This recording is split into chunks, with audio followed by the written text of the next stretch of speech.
बिस्मिल्लाहिर्रहमानिर्रहीम। अस्सलाम वालेकुम। मैं हूं फयाज़ महमूद और आप देख रहे हैं फयाज़ महमूद यूट्यूब चैनल।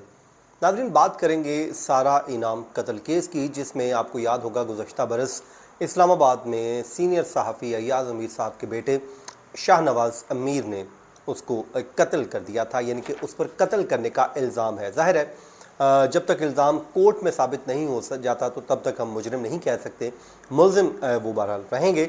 और इस पे हवाले से आज बड़ी अहम समात हुई है और आप ये कह लीजिए कि जो इंतज़ार था, एक सवा साल तकरीबन होने को है। सितंबर में ये कत्ल हुआ था और अब तक एक साल से ऊपर महीना गुजर चुका है, अब अक्टूबर मंथ चल रहा है। तो आज बड़ी अहम डेवलपमेंट सामने आई है, जिसमें मुल्ज़िम के ख़िलाफ़ ट्रायल जो है वो फाइनल जो स्टेज में दाखिल हो गया है। लेकिन आज का जो हमारा वीलॉग है, इसमें कुछ ऐसे सवालात हैं, कुछ उनके जवाबात हैं जो आईओ से किए गए हैं, इन्वेस्टिगेशन ऑफिसर से किए गए हैं। वो आपके लिए शायद थोड़े से परेशान कुन हो सकते हैं, क्योंकि मैं थोड़ा सा क्लियर कर देता हूं कि याद रखिए कि जो क्रॉस एग्जामिन है वो किया है मुल्ज़िम शाहनवाज़ अमीर के वकील ने, और ज़ाहिर है जो तफ्तीशी अफसर पर करेगा क्रॉस एग्जामिन वो तो अपनी मर्ज़ी की ही बात निकालने की कोशिश करेगा। तो इसलिए आपने परेशान नहीं होना, घबराना नहीं है कि ये तो सारा शायद मुल्ज़िम को कोई फ़ायदा होने जा रहा है। बहरहाल जो भी कुछ हुआ वो आज आपके सामने मैं रख देता हूँ। पहले तो मैं आपको बता देता हूँ कि जनाब इस केस में जितने भी विटनेसेस थे उन तमाम के ख़िलाफ़ उनकी तमाम की जो स्टेटमेंट्स हैं वो रिकॉर्ड हो गई। क्रॉस एग्जामिन मुकम्मल हो गया। जो आईओ रह गए थे उनका भी आज क्रॉस एग्जामिन मुकम्मल हो गया, जिसके बाद ज़ाब्ता फ़ौजदारी की दफ़ा 342 की स्टेटमेंट्स रिकॉर्ड करने का मरहला आन पहुँचा है। 342 की स्टेटमेंट्स मुल्ज़मान की रिकॉर्ड की जाती हैं। कोर्ट जो है एक सवालनामा तैयार करती है और वो सवालनामा मुल्ज़मान को फ्राहम कर दिया जाता है कि भाई आप इन सवालात की रोशनी में जवाब दे दें। उसमें एक बड़ा अहम सवाल होता है जिसमें मुल्ज़िम से कहा जाता है कि क्या इन इल्ज़ामात के जवाब में क्या कोई आप एविडेंस प्रोड्यूस करना चाहते हैं, कोई हक़ दिफ़ा आप अपने दिफ़ा में अपने इन इल्ज़ामात के ख़िलाफ़ कोई दिफ़ा लाना चाहते हैं। तो ये मुल्ज़िम का राइट होता है कि उसमें वो विटनेस भी ला सकता है या कुछ भी वो अपनी फेवर में दिफा ला सकता है। बाकी जो है इसमें जो चीज़ें हैं और भी वो मैं आपके सामने अब शेयर कर देता हूं कि आज क्या हुआ है।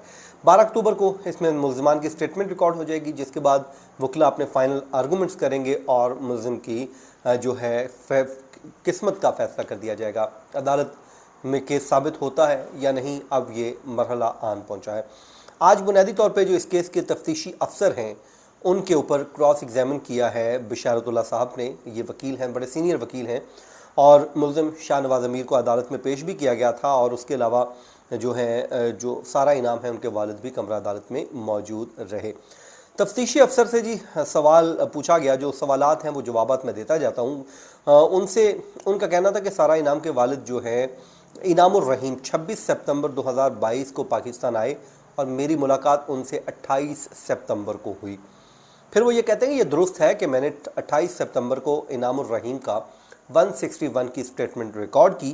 फिर जो दूसरी स्टेटमेंट है 4 अक्टूबर को रिकॉर्ड की, जिसमें इनामुर रहीम ने यूएसबी और वॉइस मैच का जिक्र किया। फिर वो कहते हैं कि ये बात भी दुरुस्त है कि जब इनामुर रहीम ने मुझे यूएसबी दी उस वक्त मुल्ज़िम शाहनवाज़ जिस्मानी रिमांड पर था। 6 अक्टूबर को मुल्ज़िम की वॉइस सैंपल और इनामुर रहीम की जानिब से मुहैया की गई जो यूएसबी वॉइस मैचिंग के लिए एफआईए को दे दी। फिर वो ये कहते हैं कि ये बात दुरुस्त नहीं है कि यूएसबी जिसमें मुल्ज़िम शाहनवाज़ की वॉइस रिकॉर्ड थी उसकी कॉपी बनाई गई। बरामदशुदा सारा इनाम का मोबाइल टूटा हुआ था। ये गलत है कि मोबाइल इसलिए टूटा हुआ ज़ाहिर किया गया क्योंकि इसमें कोई वॉइस मैच नहीं थी। फिर वो ये भी कहते हैं कि ये दुरुस्त है कि मर्सिडीज़ गाड़ी का इनामुर रहीम और उनके भाइयों के बयान में कहीं जिक्र नहीं। ये दुरुस्त है कि मुल्ज़िम के वॉइस सैंपल लेने के लिए इलाका मजिस्ट्रेट से इजाज़त नहीं ली गई, ना ही मजिस्ट्रेट की मौजूदगी में सैंपल लिए गए। और ये भी वो कहते हैं कि दुरुस्त है कि मैंने अपनी तफ्तीश में ये नहीं लिखा कि जाए वकूआ पर एक से ज़्यादा डम्बल मौजूद थे। ये वही डम्बल की बात हो रही है जिस पे मुल्ज़िम पे इल्ज़ाम है कि जो उसने डम्बल मार कर सारा इनाम को कत्ल कर दिया था। उसके अलावा जी तफ्तीशी अफसर ने यह भी कहा कि यह दुरुस्त है कि मुहैया की गई 139 तस्वीर में मुल्ज़िम की कोई तस्वीर मौजूद नहीं है। बाकी जो है तस्वीर में उन्होंने कहा कि एक में निकाह नामा भी देखा जा सकता है।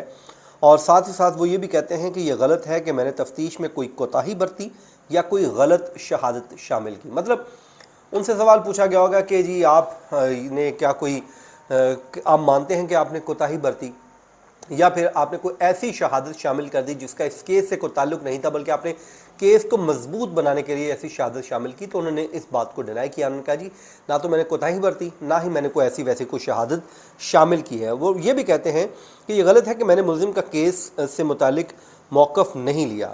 وہ کہتے ہیں کہ جی یہ بھی بات درست نہیں ہے کہ میں نے اس کا کوئی موقف نہیں لیا۔ اس کے علاوہ وہ کہتے ہیں کہ یہ غلط ہے کہ ملزمہ سمینہ شاہ قتل میں ملوث نہیں پائی گئی۔ مطلب یہ بات بڑی اہم ہے، وہ یعنی کہ اس کا مطلب ہے تفتیشی یہ سمجھتا ہے کہ وہ بھی ملوث پائی گئی ہیں۔ ساتھ ہی ساتھ جناب وہ آگے یہ کہتے ہیں کہ یہ غلط ہے کہ میں نے ملزم کا کیس باقی پر وہ کہتے ہیں یہ کہنا بھی غلط ہے کہ میں نے مقتولہ کے ورثہ کے اثر و رسوخ میں آ کر غلط چالان جمع کرایا۔ پھر اس کے بعد جناب مرکزی ملزم شاہ نواز کے وکیل بشارت اللہ نے جب اپنی کراس ایگزامن مکمل کر لیا تو پھر عدالت نے 342 کی سٹیٹمنٹ جو ہے ان کا سوال نامہ اختیار کیا اور سوال نامہ ملزمان کو فراہم کر دیا، اور اس میں یہ ہے کہ ملزمان سے مختلف سوالات پوچھے جائیں گے۔ ایک تو سوال میں آپ کو بتا چکا ہوں، ایک سوال اس طرح بھی ہوگا کہ آپ کے خلاف پروسیکیوشن نے یہ کیس کیوں بنایا؟ اگر آپ سمجھتے ہیں کہ آپ انوسینٹ ہیں تو پھر یہ کیس کیوں بنایا؟ آپ کے خلاف اتنے گواہوں نے گواہیاں کیوں دیں؟ آپ کے خلاف اتنا ایویڈنس کیوں آیا؟ پولیس نے آپ کے خلاف پرچہ کیوں درج کیا؟ تو یہ وہ سوالات ہیں۔ اب ظاہر ہے اس نے عدالت کو مطمئن کرنا ہے کہ یہ کیس اس کے خلاف آخرکار پھر بنا کیوں، کیونکہ اس نے جب اس پہ فرد جرم عائد کیا گیا تو اس نے صحت جرم سے انکار کر دیا تھا کہ میں نے تو ایسا کوئی جرم کیا ہی نہیں ہے۔ تو اب ظاہر ہے اب یہ کیس جو ہے فائنل آرگومنٹس کی سٹیج میں آ چکا ہے۔ آج بلکہ ثنا فاطمہ صاحبہ ہماری جو ہے کراچی سے تعلق رکھتی ہیں، دنیا ٹی وی میں رہی ہیں، ہماری کولیگ ہیں، اور وہ دنیا ٹی وی سے تعلق رکھتی تھی لیکن اب میرے خیال میں امریکہ میں وہ اسٹڈی کر رہی ہیں۔ تو آج انہوں نے ایک سوال بھی پوچھا تھا تو میں نے ان کو فیس بک پہ جواب بھی دیا تھا، لیکن بہرحال جو ہے وہ آپ لوگوں کی تسلی کے لیے میں نے تھوڑا سا بتا دیا کہ ٹرائل کا طریقہ کار یہ ہے کہ پہلے اسٹیٹمنٹس ریکارڈ کی جاتی ہیں جو وٹنسز ہوتے ہیں، پھر ان کے اوپر کراس ایگزامن ہوتا ہے، آخر میں جو انویسٹیگیشن آفیسر ہوتا ہے اس کی اسٹیٹمنٹ ریکارڈ ہوتی ہے، پھر اس کا جو بیان کلمت ہونے کے بعد کراس ایگزامن ہوتا ہے، پھر لاسٹ میں ملزمان کی اسٹیٹمنٹ ریکارڈ کرنے کا مرحلہ آتا ہے۔ تو اب وہ مرحلہ آ گیا ہے، 12 اکتوبر کو ان ملزمان کی ہوپ فلی اسٹیٹمنٹ ریکارڈ ہو جائیں گی، اس کے بعد ایک دو پروسیڈنگز پیشیاں اور ہوں گی، جس کے بعد اب اس کیس کا فیصلہ آنے کو ہے۔ میں امید کرتا ہوں کہ سارا انعام کو نہ صرف انصاف ملے گا بلکہ انصاف ہوتا ہوا دکھائی بھی دے گا، کیونکہ جب تک انصاف ہوتا ہوا دکھائی نہیں دے گا تو پھر اس طرح سارا انعام قتل ہوتی رہیں گی۔ تو اللہ تعالیٰ سب ماؤں بہنوں بیٹیوں کو اپنے حفظ و امان میں رکھے، سب کی حفاظت کرے۔ مجھے دیجیے اجازت، اپنی دعاؤں میں یاد رکھیں۔ اللہ نگہبان۔